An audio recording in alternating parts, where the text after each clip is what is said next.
सामना चालू करूया. Start match. Let's play. पहिला चेंडू अनिकेतसाठी तुषार याचा आणि पहिल्या चेंडूवर जोरदार अपील केली जाते. पंचांची भूमिका वाढली, पंचांचा निर्णय घेण्याची क्षमता वाढली. निर्णय काय देतील पंच हे सुद्धा महत्वाचं आहे. पंचांची कामगिरी महत्वाची आहे.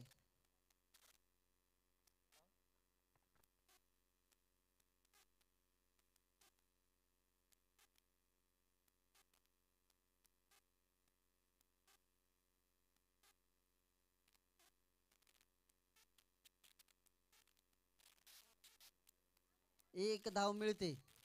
या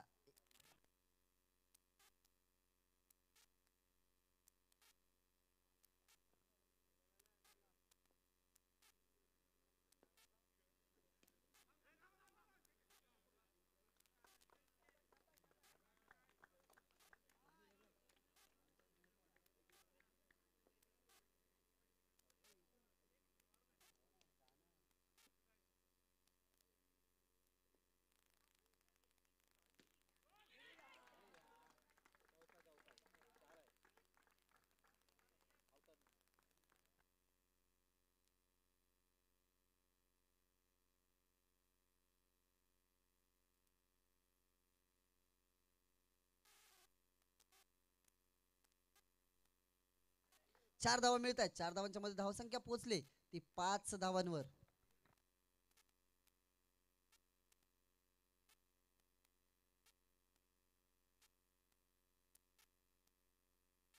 पुन्हा एकदा हलक्या हाताने खेळलाय. धावबाद होईल का? मात्र तुषार जर उभा असता तर नक्की चेंडू हातमध्ये सापडला असता. बाबूने काय सुंदर क्षेत्ररक्षण केलं. खरोखरच सुंदर क्षेत्ररक्षण पाहायला मिळालं. मात्र धावसंख्या पोहोचले 6 धावांवर. 4 चेंडू आणि 6 धावा धावफलकावरती आतापर्यंत लागल्यात. गोटूला माघारी परतावं लागलं असतं. मागच्या सामन्यामध्ये सुद्धा गोटूला जीवनदान दिलं गेलं. नंतर गोटूने 2 चौकार ठोकून आपल्या सामन्याला कलाटणी दिली होती. त्याच गोटूला पुन्हा एकदा जीवनदान दिलं गेलं. नुसतं जीवनदानच दिलं गेलं नाही तर चौकार सुद्धा आपल्याला पाहायला मिळाला.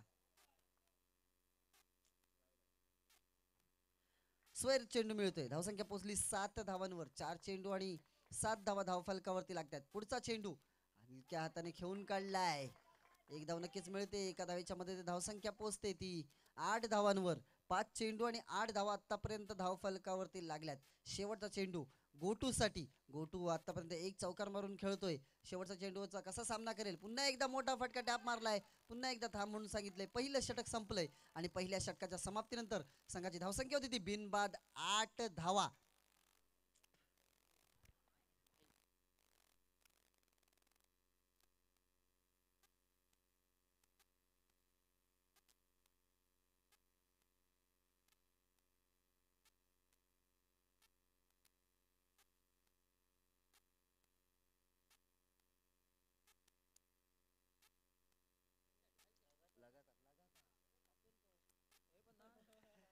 सर्व खेळाडूंसाठी म्हणजे दोन्ही संघातील खेळाडूंसाठी नकुल दोन्ही संघातील ना दोन्ही संघातील खेळाडूंसाठी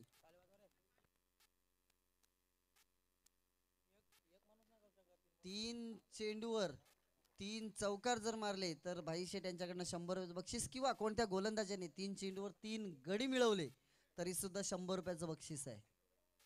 ओके.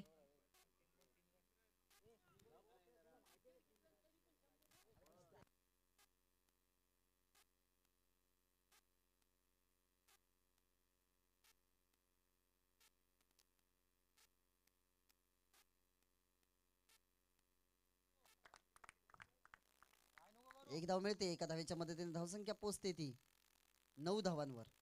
पहिल्या चेंडू मध्ये विघ्नेश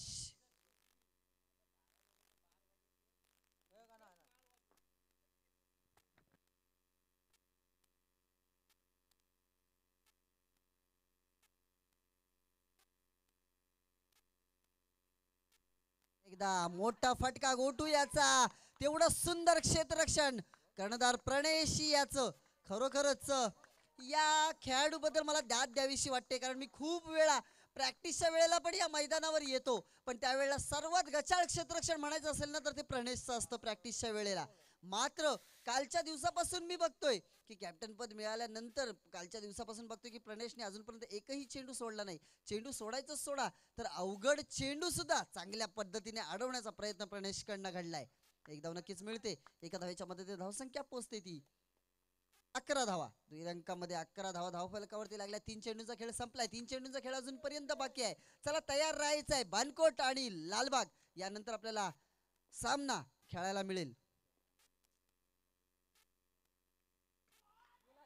आणि आता मात्र go to out of the box. पहिला हादरा पहिला झटका लागतोय तो SGCC या संघाला. गोटूच्या रूपाने गोटू बाद झालाय.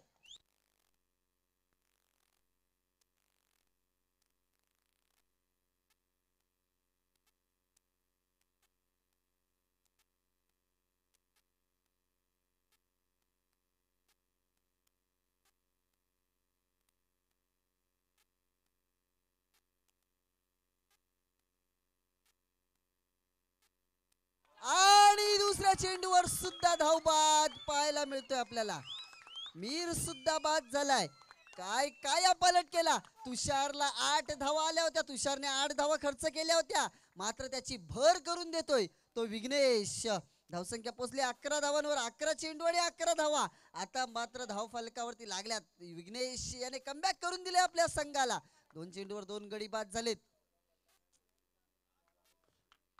शेवटचा चेंडू बाकी अनिकेत साठी. मात्र हुरळून जाऊ नये. अजूनपर्यंत अनिकेत मैदानावर उभा आहे. जिथपर्यंत अनिकेत मैदानावर उभा आहे तिथपर्यंत SGCCच्या सगळ्या अशा अपेक्षा पल्लवीत राहतील. पंचांनी स्वैर घोषित केलाय. एक अवांतर धाव मिळते. अवांतर धावेच्या मदतीने धावसंख्या पोहोचते ती 12 धावांवर.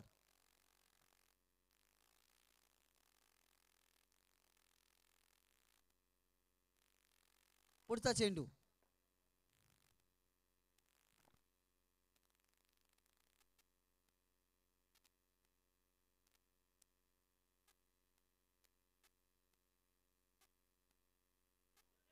हलक्या हाताने खेळलाय. एक धाव मिळते. दुसऱ्या षटकाची सांगता होते. 2 षटकांच्या समाप्तीनंतर संघाची धावसंख्या होती ती 13 धावा. फक्त आणि फक्त 5 धावा खर्च केल्यात विघ्नेश याने आणि 1 गडी मिळवला आपल्या स्वतःसाठी तर 2 गडी मिळवले संघासाठी. तिसरं षटक हाताळण्यासाठी आलाय तो मनोज, ज्याने खऱ्या अर्थाने दर्यावर्दी संघाला सेमीफायनल मध्ये पोहोचवलं. तोच मनोज एक अनुभवी खेळाडू या संघाचा आपल्याला पाहायला मिळतोय, ज्यांनी गोलंदाजीच्या माध्यमातून सुद्धा आणि फलंदाजीच्या माध्यमातून सुद्धा दर्यावर्दी संघाला एक मोठं योगदान दिलं. तोच मनोज बॉलिंग मार्कवर.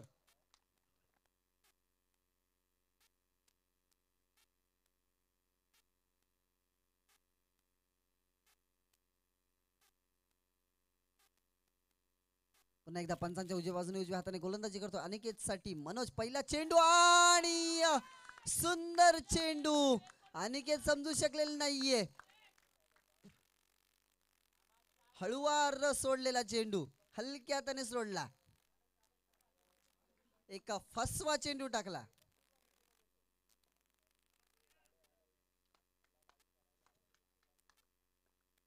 पुढचा चेंडू म्हणजे दुसरा चेंडू अनिकेत साठी. पुन्हा एकदा फसवलं, चकवलं, बांधून ठेवलं, जकडून ठेवलं, साखळ दंडाने बांधून ठेवलंय अनिकेतला अजूनपर्यंत मनोजने. खूप सुंदर गोलंदाजी मनोजच्या माध्यमातून पाहायला मिळते. मात्र मी तेच सांगतोय की अजूनपर्यंत अनिकेत मैदानावर आहे तोपर्यंत दर्यावर्दी संघाने हुरळून जाऊ नये.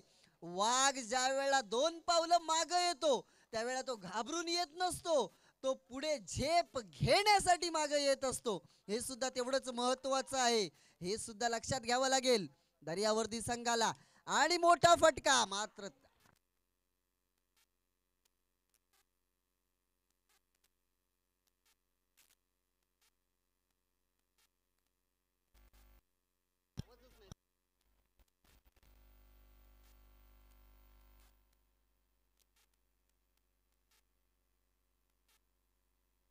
पुन्हा एकदा फसवलंय. राहुलला सुद्धा फसवलंय, जागेवर उभं ठेवलंय. खऱ्या अर्थाने सामन्याला कलाटणी देतोय तो मनोज. खरोखरच कालच्या दिवसामध्ये सुद्धा मनोजने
पहिल्या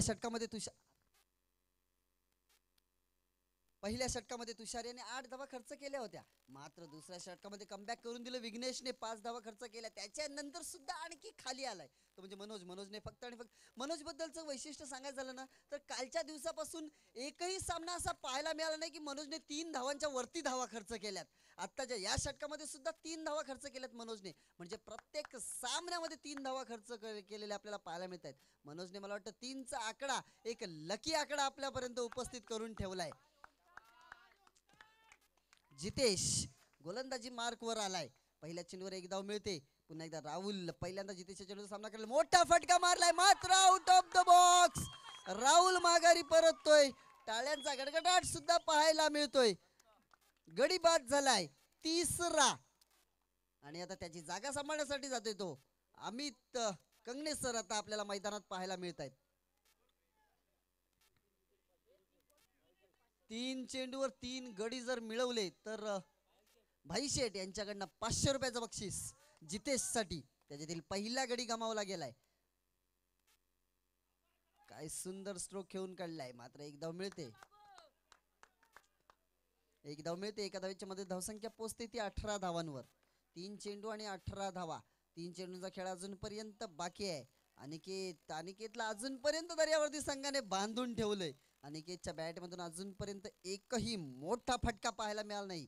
मागच्या सामन्याचा सामनावीर ज्यांनी आपला सामना आपल्या बाजूने वळवला होता असा फलंदाज मात्र पहिल्यांदा मोठा फटका पाहायला मिळतोय. तो सुद्धा प्रणेशच्या हातात जातोय. एक धाव नक्कीच मिळते. एका धावेच्या मध्ये धावसंख्या पोहोचते ती 19 धावांवर. 4 चेंडू आणि 19 धावा. 2 चेंडूंचा खेळ बाकी. पहिलं सत्र चालू आहे. पहिल्या सत्रातील शेवटचं षटक प्रगतीपथावर आहे. पुन्हा एकदा मोठा फटका होते. तेवढं सुंदर क्षेत्ररक्षण, तेवढा सुंदर थ्रो यष्टीला लावला जातोय. पंच सुपर पंचांकडे दाद मागतायत. ज्या वेळेला पंच सुपर पंचांकडे दाद मागतात त्यावेळेला आपलं अपील करण्याचं काम संपलेलं असतं. सुपर पंच आणि मुख्य पंच मिळून हा निर्णय येईल. जो निर्णय येईल तो योग्य निर्णय असेल आणि त्या निर्णयाला सन्मान करावा लागेल. पंच आपला निर्णय आमच्यापर्यंत पोहोचवतील मात्र त्यासाठी सुद्धा वाट पाहावी लागेल. आणि पंच निर्णय देत आहेत नॉट आउट. एक धाव नक्कीच मिळते. गुड अंपायरिंग रमेश आणि पप्पू. खरोखरच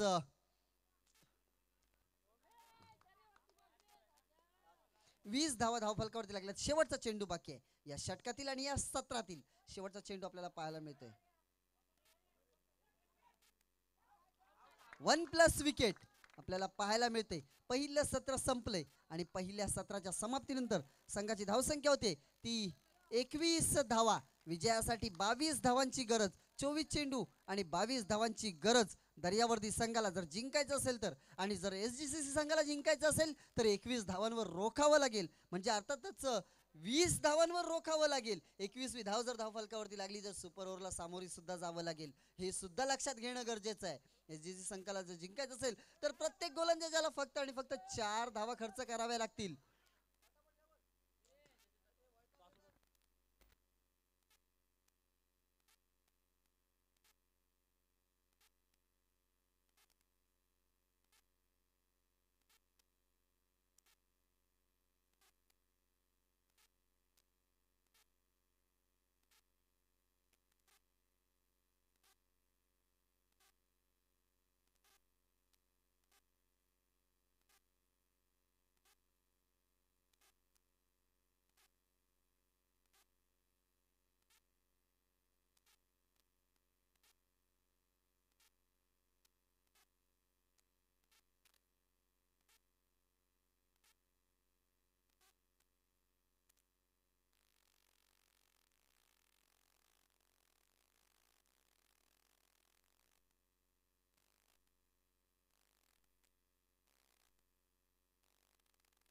आम्हीची जोडी मैदानात आपल्याला पाहायला मिळते. तुषार आणि ओमकार नक्कीच 22 धावांचा पाठलाग करण्यासाठी.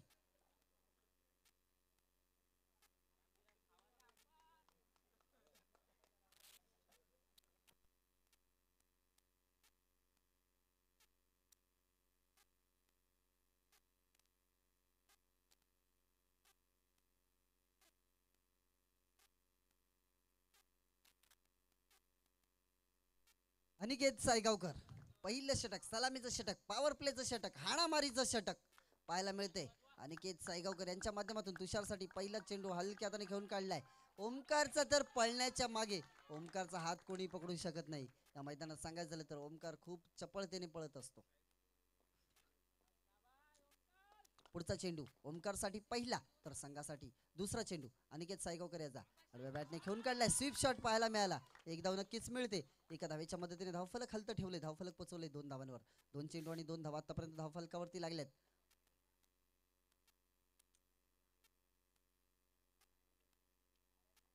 बाहेरच आहेत एवढ्या लांबून आलेत.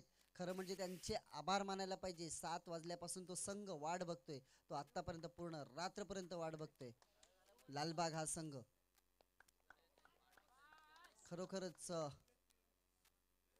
कौतुक करावंसं वाटतं त्यांचं, की या मैदानात उभे राहून ते अजूनपर्यंत सामना बघतायत.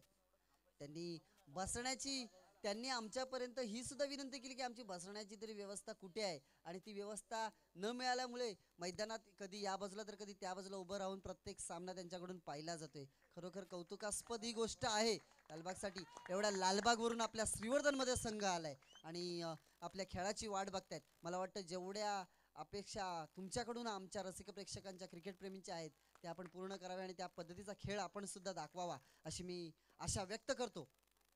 पुन्हा एकदा थांबला, थोडासा वेळ घेतला आणि त्यानंतर कट केला. खरोखरच एका चेंडूवर येऊन चौकार मारणारा खऱ्या अर्थाने फलंदाज नसतो, तर प्रत्येक चेंडूवर एक धाव घेणारा फलंदाज असतो. पुन्हा एकदा आडव्या बॅटने खेळून काढलाय. पुन्हा एकदा एक धाव मिळते.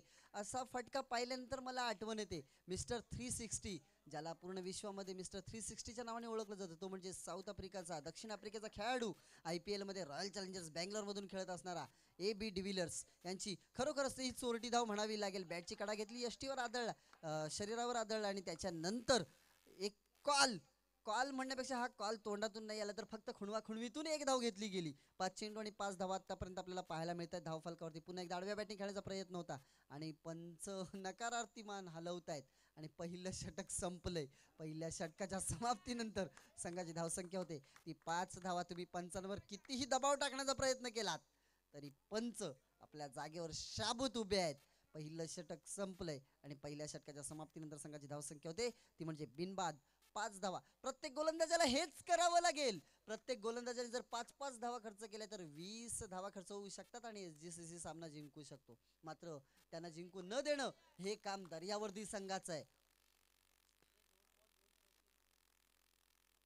2 चेंडूवर 2 चौकार जर कोणत्या फलंदाजाने मारले तर भाई शेठ यांच्याकडनं 500 रुपयाचं बक्षीस सुद्धा आपल्यासाठी ठेवण्यात आलेलं आहे.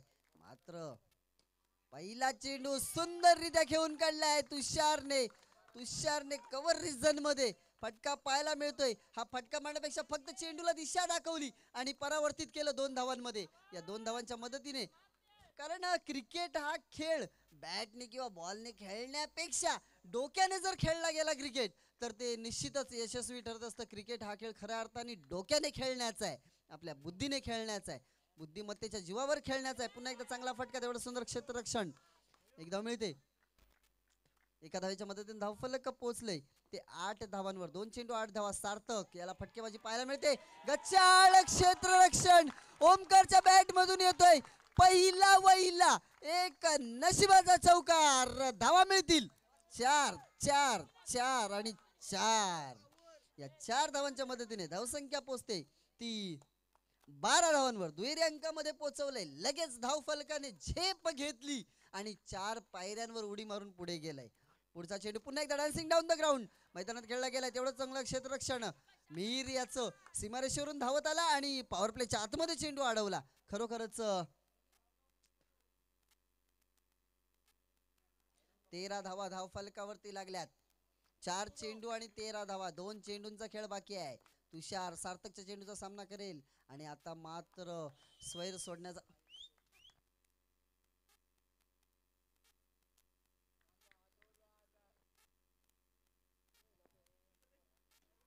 पुन्हा एकदा फटका मोठा मारण्याचा प्रयत्न होता, मात्र एका धावेवर समाधानी व्हावं लागते.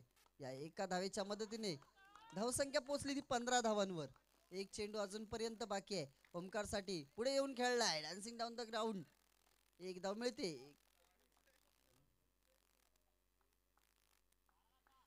दुसरं षटक सुद्धा संपलंय आणि 2 षटकांच्या समाप्तीनंतर संघाची धावसंख्या पोहोचते ती 16 धावांवर, म्हणजेच 12 चेंडू आणि 6 धावांची गरज विजयासाठी. आता मात्र जोखमीची खेळी करावी लागेल या दोन्ही फलंदाजांना, कारण गोलंदाजी मार्कवर आलाय. एक अनुभवी गोलंदाज, आतापर्यंत चांगली गोलंदाजी ज्याच्या माध्यमातून आपल्याला पाहायला मिळाली तो अमित कंगणे सर आता गोलंदाजी मार्कवर आहेत.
दोन चेंडू बाकी अजूनपर्यंत.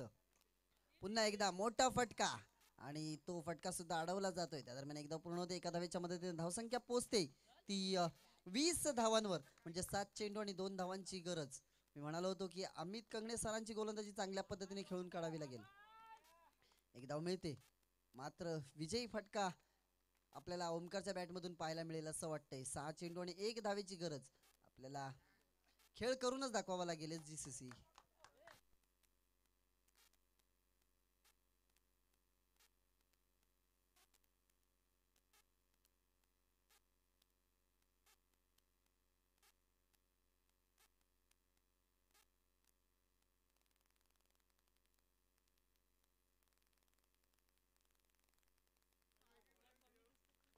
आता मात्र दर्यावर्दीचा खेमा पूर्णपणे उभा राहिलाय आणि काय विजयी फटका पाहायला मिळतोय. अभिनंदन, दर्यावर्दी फायनल मध्ये प्रवेश केलाय. दर्यावर्दी संघाने सलग 4 वेळा सेमीफायनल खेळलाय, त्याच्यातील दुसऱ्यांदा फायनल मध्ये प्रवेश केलाय दर्यावर्दी या संघाने. अभिनंदन. मात्र मैदान सोडायचंय, चला मैदान सोडायचंय.